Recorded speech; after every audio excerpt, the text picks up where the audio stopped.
Sometimes war isn't won by whoever has more aircraft. It's won by whoever refuses to fall. In the middle of the Pacific Ocean, in the brutal summer of 1943, Japanese radio operators monitoring Allied air movements began repeating the same phrase over and over again. Their voices trembled with something between confusion and genuine fear. "They're still coming," they transmitted back to command. "They're still coming, even with fuel streaming from riddled tanks, even with wings torn open by cannon fire, even with pilots bleeding in their cockpits." The Curtiss P-40 Kitty Hawks of the Royal Australian Air Force, aircraft that by all logic should have been spiraling into the jungle below, simply refused to retreat. They refused to die. And in doing so, they created one of the most psychologically devastating phenomena of the Pacific Air War. In the next 25 minutes, you're going to hear a story that defies almost everything we think we know about aerial combat. This isn't a tale of technological superiority or overwhelming numbers. This is about something far more primal and far more powerful. You'll discover what it truly meant to fly a P-40 Kitty Hawk through a storm of Japanese anti-aircraft fire over the green hell of New Guinea. You'll learn about the specific day when Japanese intelligence officers began to question whether they were fighting human pilots or something else entirely. And you'll understand why this particular squadron, flying aircraft that most Allied commanders dismissed as obsolete, managed to fundamentally alter how the Imperial Japanese Navy and Army Air Forces operated in the South Pacific Theater. But before we can understand why the Japanese panicked, we need to understand why almost nobody in the Allied command believed these pilots had a chance in the first place. The Curtiss P-40 Kitty Hawk was never the glamour aircraft of World War II. When you think of iconic fighters, you think of the Spitfire, the Mustang, the Corsair. The Kitty Hawk doesn't make that list. In head-to-head comparisons with Japanese fighters, particularly the legendary Mitsubishi A6M0, the statistics were brutally unfavorable. The P-40 was significantly heavier, nearly 2,000 pounds more than a Zero. It was considerably less agile in turning combat. Its rate of climb was painfully slow, taking precious minutes to reach operational altitude, whilst Zeros could spiral upward like rockets. And among fighter pilots in the Pacific, the Kitty Hawk had earned itself a reputation that no pilot wanted to hear. They called it a flying coffin. Military commanders at various Allied headquarters looked at the specifications and made what seemed like reasonable assessments. One British liaison officer wrote in a confidential memo, "If these Australian lads encounter a full Japanese squadron in those machines, we should prepare for significant casualties. They simply won't come back." The mathematics seemed irrefutable. Lighter aircraft plus superior maneuverability plus experienced pilots equals dominance. And for the first year of the Pacific War, that mathematics had held true. Japanese pilots flying Zeros had achieved kill ratios that were frankly terrifying. But there was something that none of these analysts, none of these staff officers sitting in comfortable headquarters far from the fighting, had factored into their careful calculations. The Curtiss P-40 Kitty Hawk could absorb punishment that would tear other aircraft apart in mid-air. The aircraft was overbuilt in ways that seemed almost wasteful to peacetime engineers. Its airframe was constructed from heavy-gauge aluminium alloys. Its engine mountings were reinforced to handle not just normal operations, but catastrophic damage. The self-sealing fuel tanks, a technology still relatively new in 1942, could take multiple hits and keep functioning. The pilot sat in a bathtub of armor plating that added weight but could stop anything short of a direct cannon round. This wasn't an aircraft designed to dance through the sky. It was designed to fly home with half its structure shot away. It was designed to land with the engine coughing its last breath. It was designed to bring the pilot back alive, even when the aircraft itself was nothing more than a barely controllable wreck. And whilst the Japanese imperial forces were betting everything on speed, lightness, and the aerial ballet of dogfighting, the Royal Australian Air Force was betting on something that seemed almost primitive by comparison: pure, stubborn endurance. And that single difference in philosophy was about to change everything. New Guinea in 1943 was quite possibly the worst place on Earth to wage an air war. Imagine trying to operate high-performance military aircraft in conditions that would challenge even modern equipment. The heat was suffocating, regularly exceeding 40 degrees Celsius, with humidity levels that made it feel like breathing through a wet towel. The so-called airfields were nothing more than hastily cleared strips of jungle, dirt runways that turned into rivers of mud with every tropical downpour. Aircraft had to be hand-pushed through ankle-deep sludge. Mosquitoes carrying malaria and dengue fever swarmed in clouds so thick that ground crews worked with netting over their faces. And the pilots themselves lived in conditions that were barely a step above camping. They slept in tents with their flight helmets hanging within arm's reach, because the Japanese could appear overhead with almost no warning.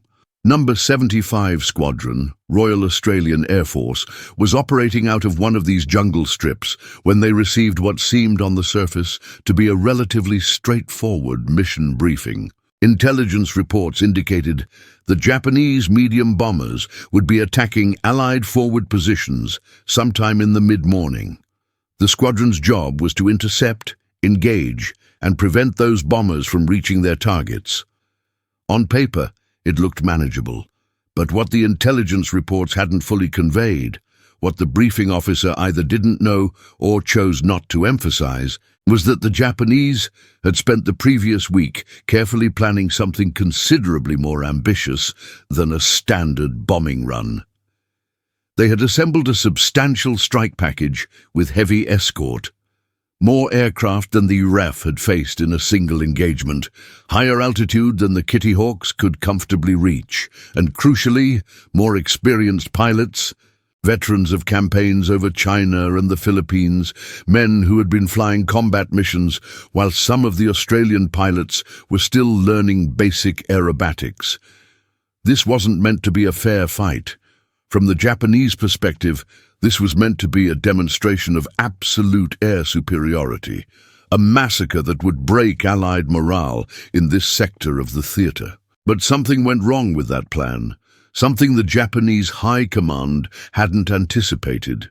At approximately 9:15 on that morning, as the Kitty Hawks clawed their way up toward the incoming formation, battle was joined under conditions that heavily favored the attackers.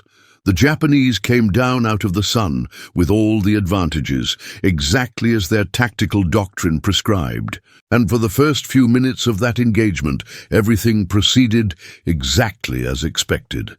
Cannon shells from 20mm Type 99s ripped through the sky. Tracer rounds drew bright orange lines through the tropical air.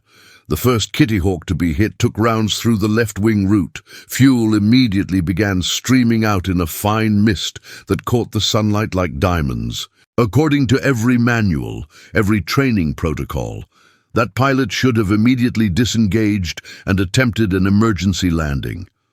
A punctured fuel tank meant you had minutes, perhaps seconds, before catastrophic engine failure or fire. But the pilot didn't disengage. He simply adjusted his angle and continued his attack run. A second Kitty Hawk took damage to its rudder assembly. Fabric tore away. Control cables were partially severed. The aircraft began to yaw uncontrollably to the right. Any reasonable pilot would have recognized that as the end of effective combat capability. But that pilot compensated with aileron and throttle and stayed in formation. A third Kitty Hawk actually caught fire. Flames erupted from the engine cowling for approximately 3 seconds, clearly visible to both Allied and Japanese pilots. And then, impossibly, the fire went out. Perhaps an automatic extinguisher system activated.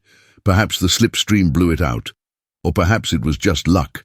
But instead of spiraling down, trailing smoke, that aircraft pulled back up and rejoined the fight.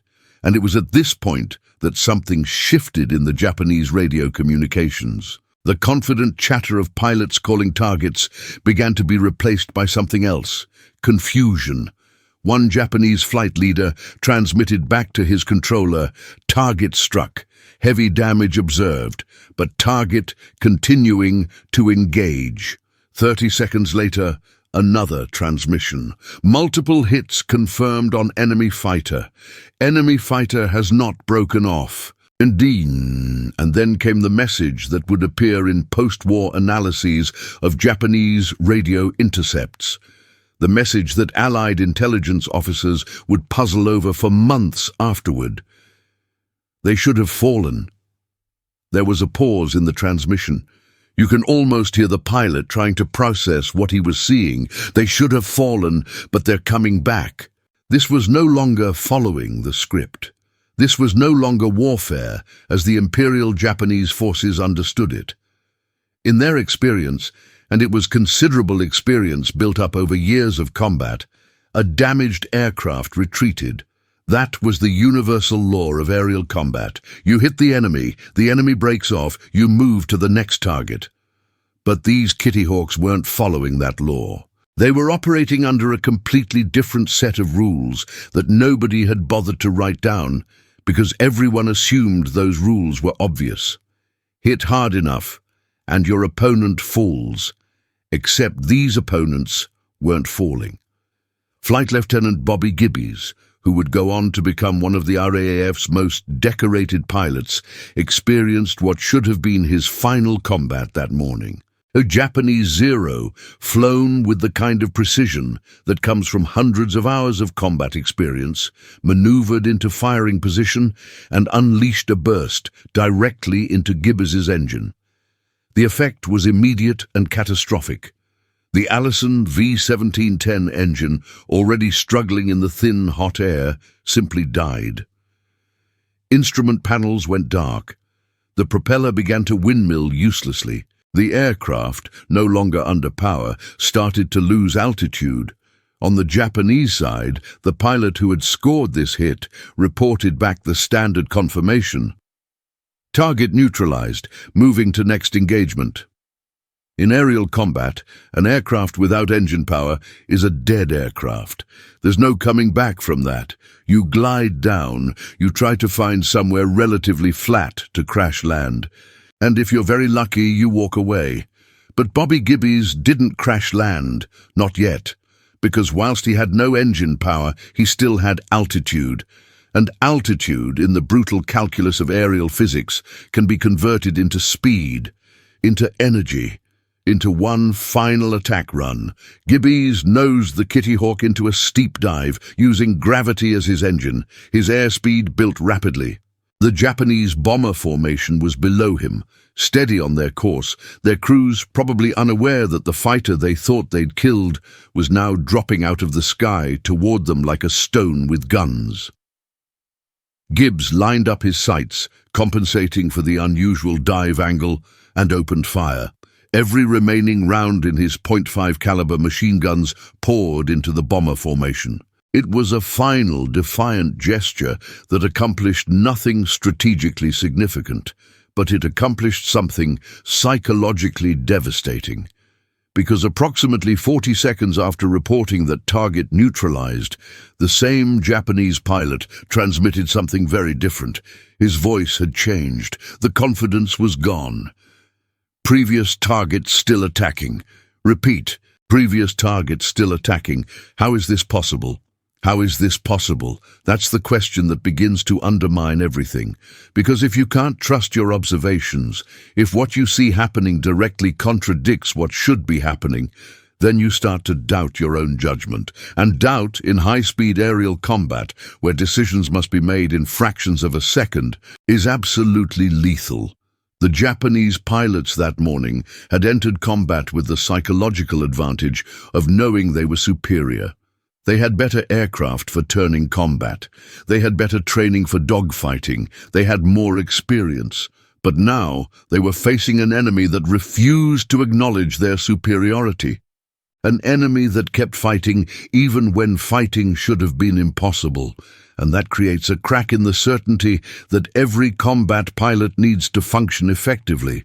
Over the next 10 minutes of that engagement, as both sides burned through ammunition and fuel, the Japanese formations began to display something that observers on the ground noticed immediately: hesitation. Pilots who would normally pursue damaged targets were breaking off early. Flight leaders were calling for mutual support in situations where previously they would have attacked individually. And most tellingly, several Japanese aircraft disengaged from combat entirely whilst they still had ammunition and fuel, returning to base and reporting that they had faced unexpectedly heavy resistance. The final tally of that engagement didn't look particularly impressive in the official records.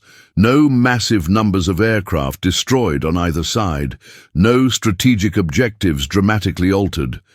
But something had changed that morning over the jungles of New Guinea, something that couldn't be captured in simple kill ratios or damage assessments. For the first time in this theater, Japanese pilots had encountered an enemy that their doctrine, their training, their entire conceptual framework for air combat couldn't easily process. They had won the tactical engagement. They had inflicted more damage than they received, but they hadn't achieved the psychological dominance that they expected, and in the days and weeks that followed, that crack would widen into something approaching genuine fear. Several months after these engagements, Allied forces advancing through previously Japanese-held territory discovered something extraordinary in an abandoned command post. Among the usual military detritus, the maps and code books and routine communications logs, intelligence officers found a collection of radio transcripts and tactical reports that had been left behind in the hasty retreat. These weren't the sanitized official reports that would be sent up the chain of command. These were the raw, operational communications, the unfiltered observations of pilots and radio operators trying to make sense of what they were experiencing. And what those documents revealed was something that Allied commanders found almost difficult to believe.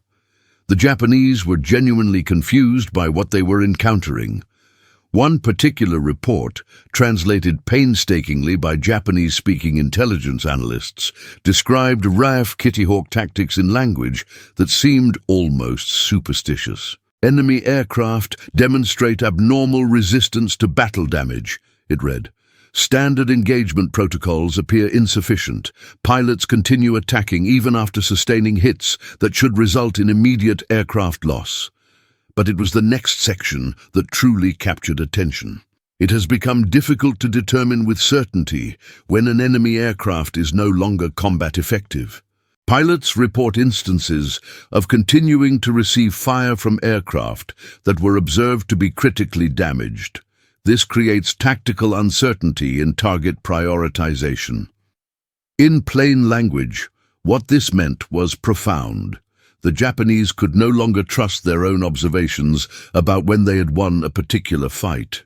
In aerial combat, where everything happens at high speed and you need to make instant decisions about which target to engage next, this kind of uncertainty is paralyzing.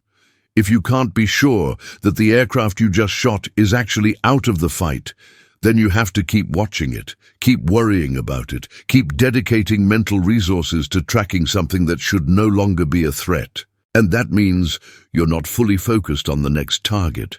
You're fighting at partial capacity because part of your mind is consumed by doubt. The transcripts revealed something else that was even more telling. In several instances, Japanese radio operators used terminology that wasn't in any official military vocabulary.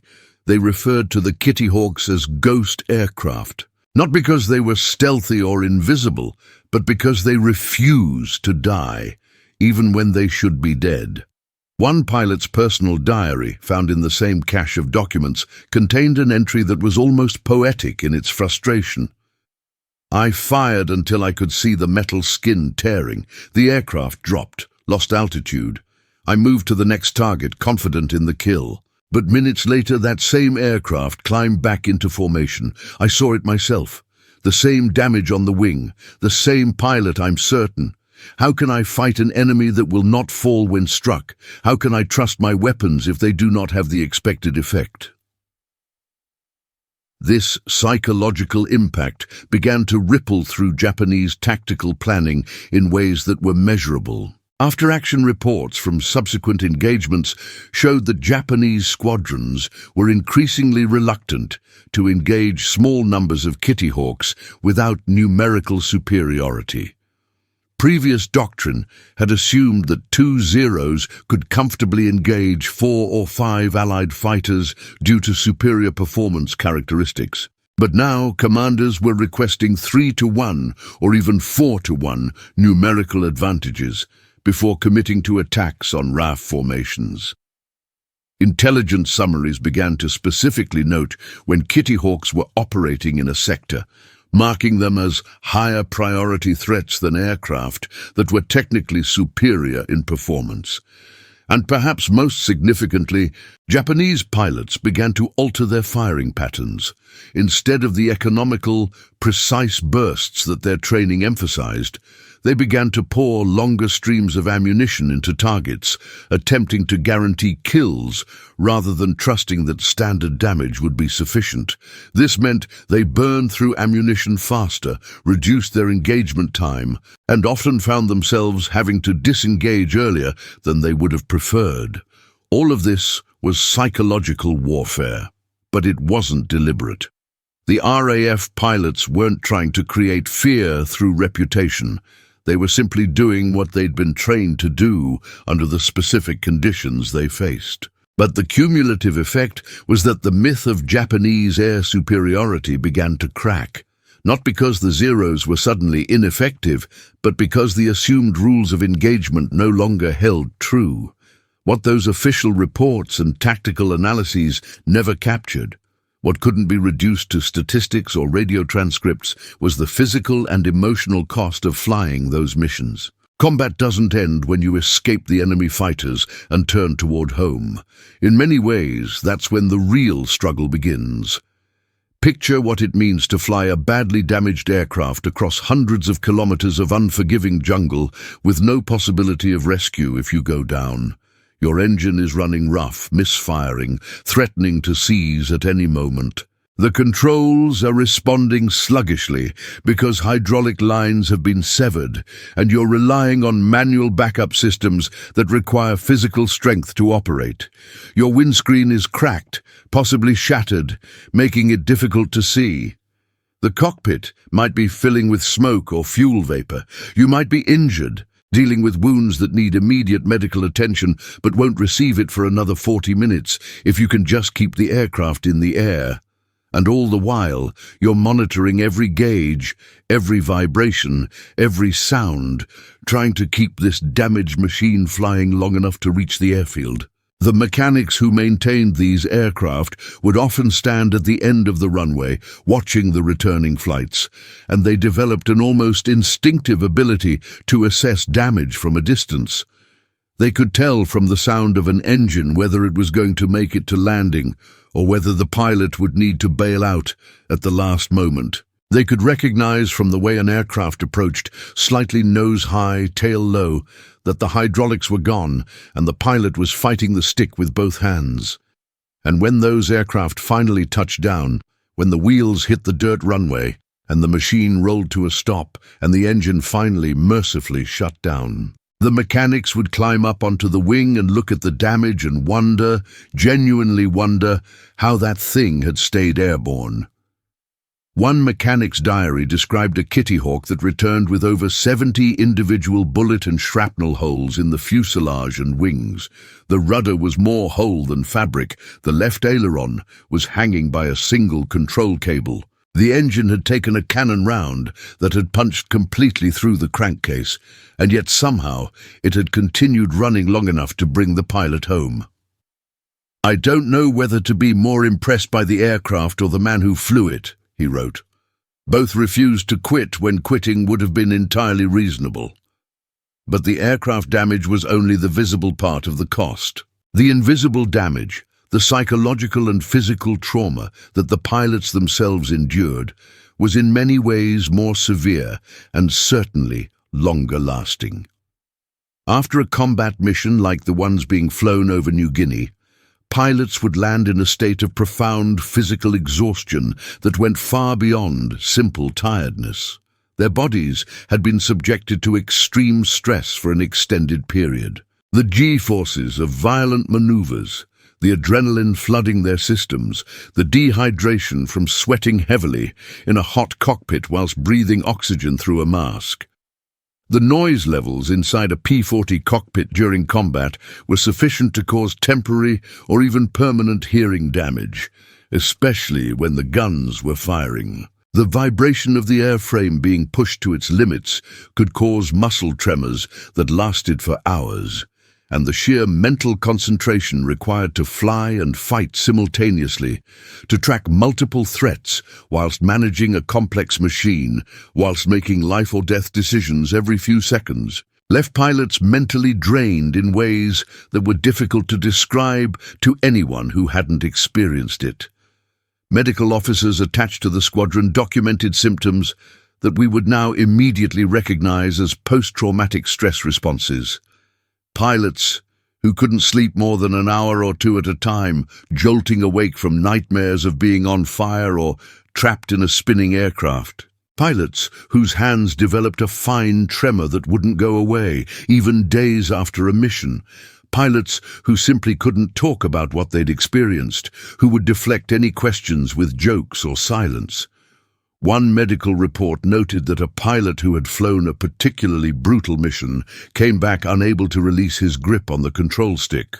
His hands had locked into position from the sustained tension and required gentle massage and warm water to relax the muscles enough to let go. That same pilot was scheduled to fly again the next day, and he did, because the squadron was undermanned and the missions couldn't stop. This was the reality that never made it into the propaganda newsreels or the heroic newspaper accounts. These weren't superhuman warriors immune to fear.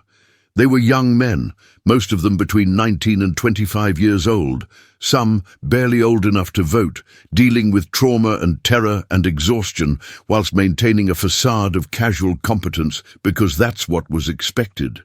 The unofficial culture of the squadron demanded a kind of aggressive cheerfulness in the face of death. You gave your aircraft absurd nicknames.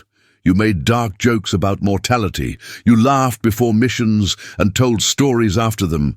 And you absolutely never, under any circumstances, admitted to being genuinely frightened, because to do so would be to break the collective fiction that allowed everyone to keep functioning. One pilot wrote in a letter home, carefully worded to pass the censors, "The aeroplane is quite robust, Mother, and handles well. No need to worry." 3 weeks later he was dead, shot down on what should have been a routine patrol. The letter was still en route when the telegram arrived. The question that haunted many of these pilots, the question that they would carry with them for decades afterward, was why they continued. Why, when every mission brought them face to face with their own potential death, why did they climb back into the cockpit day after day? It wasn't really about patriotism, at least not in the abstract sense that politicians and speechwriters like to invoke. It certainly wasn't about glory or medals, although those existed. The real answer, the one that most pilots would eventually articulate when they were old men looking back, was simpler and more human and more devastating. They flew because the alternative was letting down the blokes next to them. If you didn't fly, someone else had to take your place. Someone else had to face the danger that should have been yours, and the thought of a mate dying in your place, the thought of having to live with that knowledge, was more terrifying than the thought of dying yourself. So you flew. You pushed down the fear and you started the engine and you took off, because in that moment it seemed like the only honorable choice, even though it might also be a suicidal choice.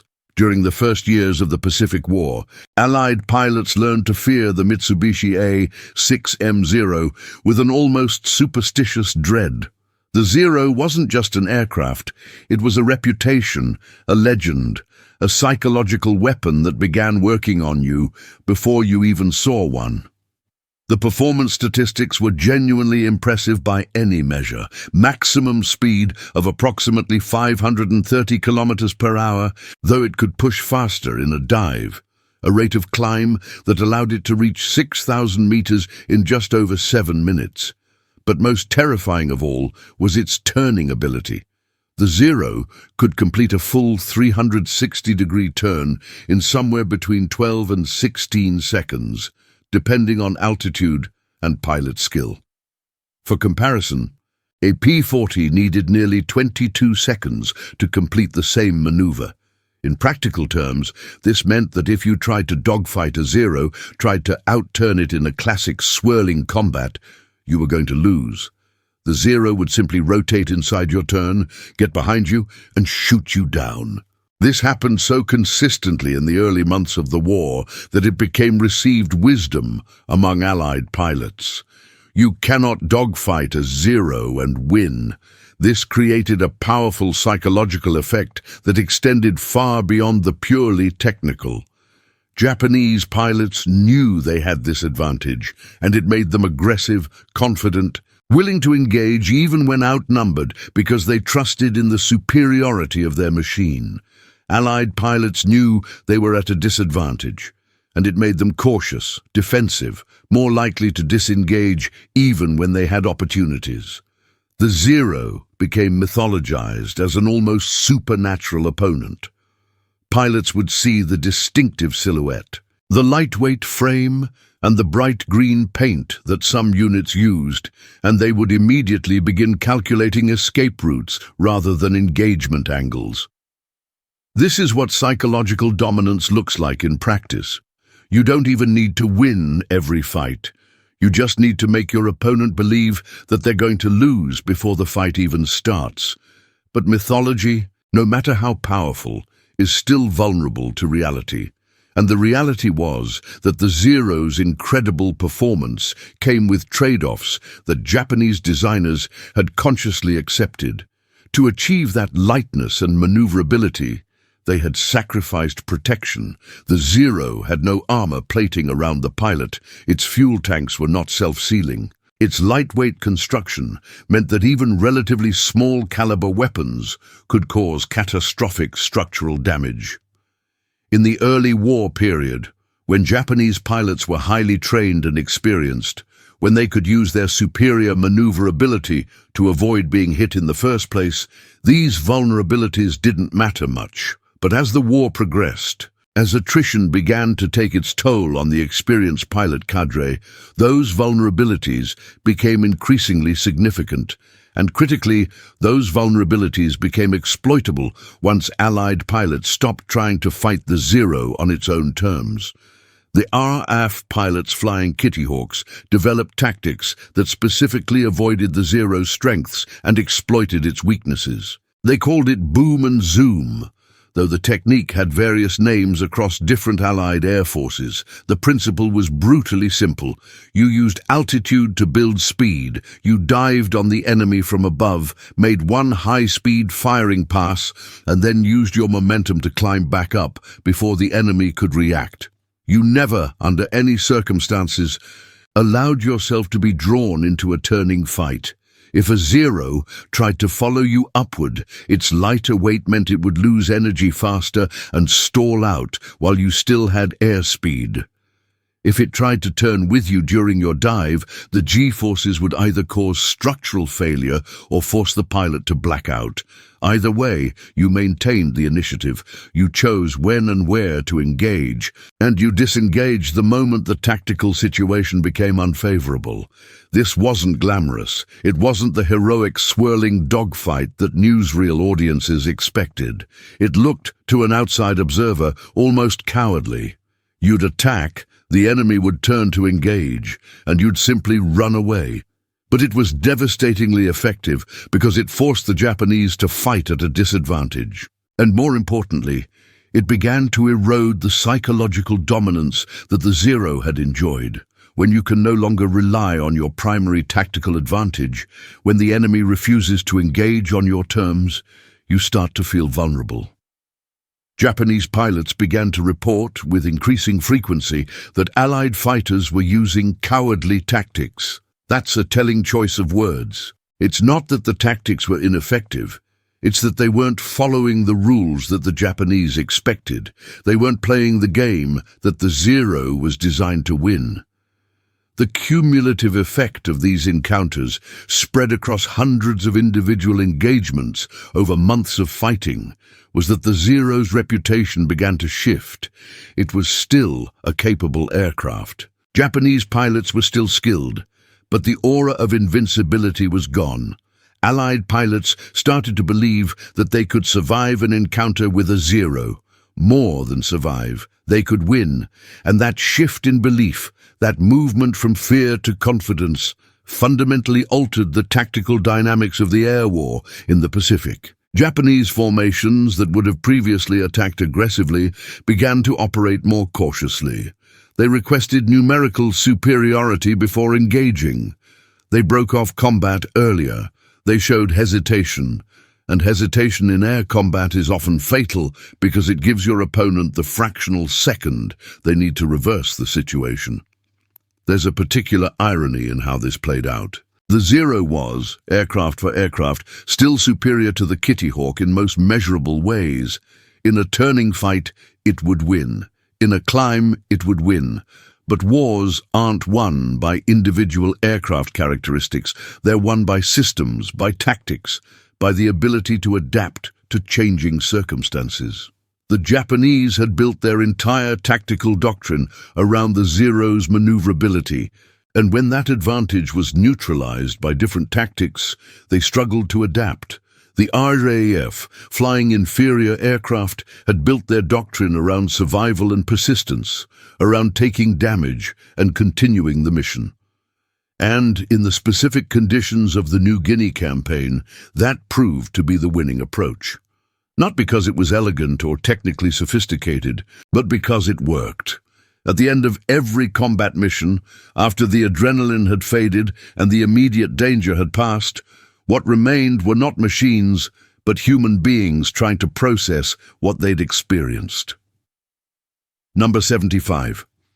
Squadron RAF was composed primarily of men barely out of their teens. The average age was approximately 22. Some were younger, a few were older, grizzled veterans in their late 20s, who seemed ancient by comparison. These weren't career military professionals who had spent years training for this moment. They were farmers' sons from Queensland, mechanics from Sydney, students who had postponed university, young men who had volunteered or been conscripted and found themselves half a world away from home, flying missions that had a very real probability of being their last. Their backgrounds were utterly ordinary. One pilot had been a jackaroo on a cattle station before the war. Another had worked in his father's hardware shop. Several had been at university studying engineering or law or medicine before they'd put their lives on hold. They were, in almost every meaningful sense, completely normal young men who had been placed into extraordinary and terrible circumstances. And what sustained them wasn't hatred of the enemy or abstract ideals about freedom and democracy, though those things existed in the background. What sustained them was something much more immediate and visceral. It was the bloke in the next tent, the mate who'd been through training with you, the pilot who flew on your wing and whose life depended on your ability to cover him. You didn't fly missions for Australia, not really. You flew because Johnny was flying, and he'd do the same for you. This created bonds that were nearly impossible to explain to people who hadn't experienced them. In the evenings, in the improvised mess tents, where they ate whatever rations had made it through the supply chain, they would sit together and maintain a facade of aggressive normality. They told jokes, most of them dark and entirely inappropriate. They gave each other relentless grief about anything and everything. They nicknamed aircraft with deliberately absurd names as a way of pretending that these machines weren't potentially their coffins. Flying coffin painted on a fuselage wasn't defeatism. It was a way of acknowledging the danger whilst simultaneously refusing to be intimidated by it. It was saying, yes, this might kill me, but I'm going to laugh at it anyway. But underneath that bravado, underneath the jokes and the casual profanity and the careful performance of not being afraid, there was a profound understanding of mortality that most people never experience at such a young age. Every pilot knew the statistics, even if they weren't officially published. They knew that the average operational lifespan of a fighter pilot in the Pacific theater was measured in weeks or months, not years. They knew the names of blokes who had been there when they arrived and were gone now. They knew that statistically, mathematically, some of them wouldn't survive the war. They just didn't know which ones. So you developed superstitions. You wore the same lucky socks. You performed the same pre-flight ritual. You touched the same part of the aircraft before boarding. Not because you genuinely believed it made a difference, but because it gave you the illusion of control in a situation where control was largely an illusion. The moment before takeoff was when it all became real. You could joke in the mess tent. You could maintain the facade during the briefing. But when you climbed into the cockpit, when you strapped yourself in and ran through the pre-flight checks and felt the engine roar to life beneath you, there was no avoiding the reality. This might be it. This might be the mission you don't come back from, and you had to make a conscious decision every single time to push the throttle forward anyway. That's courage, real courage. Not the absence of fear, but the decision to act despite fear. And they made that decision day after day after day until it either killed them or the war ended. After the war, the vast majority of these pilots never spoke about their experiences in any detailed way. Some gave brief interviews for official histories. Most avoided the subject entirely. They came home, resumed civilian lives, got jobs, married, raised families, and the war became something that had happened to someone else in another lifetime. When pressed, when asked directly by family members or curious strangers why they didn't talk about it, their answers were remarkably consistent. How could you explain to someone who wasn't there? How could you make them understand what it felt like to be 19 years old and convinced you were about to die? How could you convey the specific texture of fear mixed with exhaustion, mixed with a strange exhilaration that came from surviving something that should have killed you? You couldn't. So most of them didn't try. They carried those memories privately, and the true emotional cost of what they'd done remained largely invisible to the world. They're still coming. Those 3 words, transmitted in confusion and growing panic by Japanese radio operators, have become something larger than a historical footnote. They've become a metaphor, not just for that specific squadron or that specific campaign, but for a particular kind of resilience that emerges under extreme pressure. The willingness to continue, not because victory is certain, but because giving up is unthinkable. Number 75. Squadron RAF didn't win the Pacific War. They didn't change the strategic balance of power. They didn't destroy the Japanese military machine.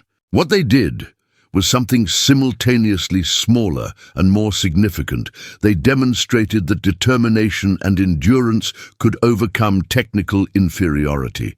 That aircraft written off as obsolete could still be devastatingly effective in the right hands with the right tactics. That psychological warfare wasn't just about propaganda posters and radio broadcasts, but about the cumulative effect of refusing to behave the way your enemy expected.